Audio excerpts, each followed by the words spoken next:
Assalamualaikum warahmatullahi wabarakatuh. Kami dari kelompok 3 kelas Indralaya dengan anggota Rizky Fatimah, Andini, Dian Agustin, dan Tri Septiana akan menyajikan video mengenai logika molekuler organisme hidup. Tujuan pembelajaran: mahasiswa mampu menunjukkan sikap tanggung jawab untuk memahami filsafat biokimia.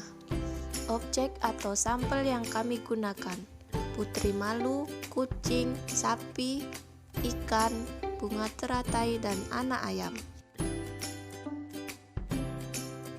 Materi singkat: prinsip logika molekul organisme adalah prinsip yang membahas tentang bagaimana sekumpulan benda tak hidup menyusun organisme hidup. Menurut Curtis, makhluk hidup adalah segala sesuatu yang dapat memanfaatkan energi dari lingkungannya dan merubahnya dari satu bentuk energi ke bentuk energi yang lain, dapat beradaptasi dengan lingkungannya, bersifat homeostatis, bersifat kompleks dan terorganisir dengan baik, merespon bila ada rangsangan, bereproduksi, serta tumbuh dan berkembang. Makhluk hidup terbagi menjadi 3 domain, yaitu bakteria, arkea, dan eukarya.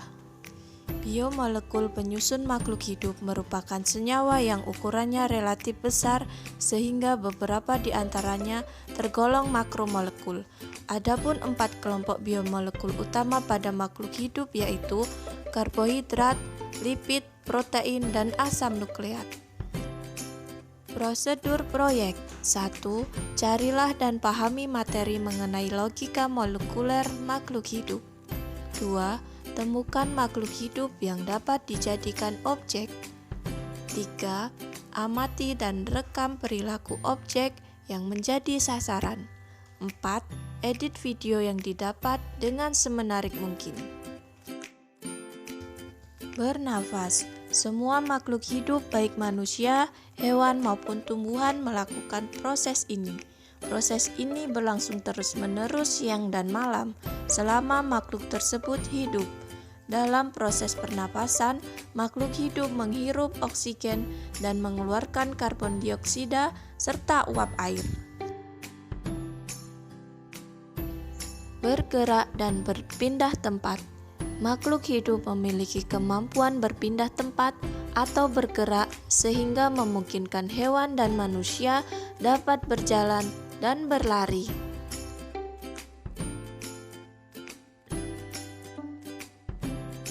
Membutuhkan makan dan minum: makanan diperlukan oleh makhluk hidup untuk sumber tenaga, untuk tumbuh kembang, dan untuk menggantikan sel yang telah rusak. Sedangkan air diperlukan untuk keseimbangan tubuh, pelarut beberapa zat vitamin dan mineral. Peka terhadap rangsangan: makhluk hidup mempunyai kemampuan untuk memberikan tanggapan terhadap rangsangan yang diterima. Kemampuan bereaksi setelah menerima rangsangan hanya dimiliki oleh makhluk hidup. Berkembang biak: kemampuan makhluk hidup untuk melestarikan keturunannya disebut berkembang biak.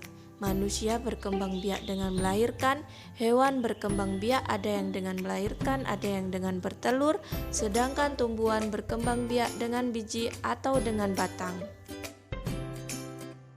Beradaptasi dengan lingkungan: adaptasi merupakan salah satu kemampuan makhluk hidup untuk menyesuaikan diri dengan lingkungan di mana tempat hidupnya. Penyesuaian ini dapat berupa bentuk tubuh atau dapat juga berupa tingkah laku. Kesimpulan: jadi, dapat disimpulkan bahwa makhluk hidup memiliki ciri-ciri atau karakteristik sebagai berikut. 1. Dapat bernafas. 2. Dapat bergerak dan berpindah tempat. 3. Membutuhkan makan dan minum. 4. Peka terhadap rangsang. 5. Berkembang biak. 6. Dapat beradaptasi dengan lingkungan. Baik, Sekian dari kelompok kami ucapkan terima kasih. Wassalamualaikum warahmatullahi wabarakatuh.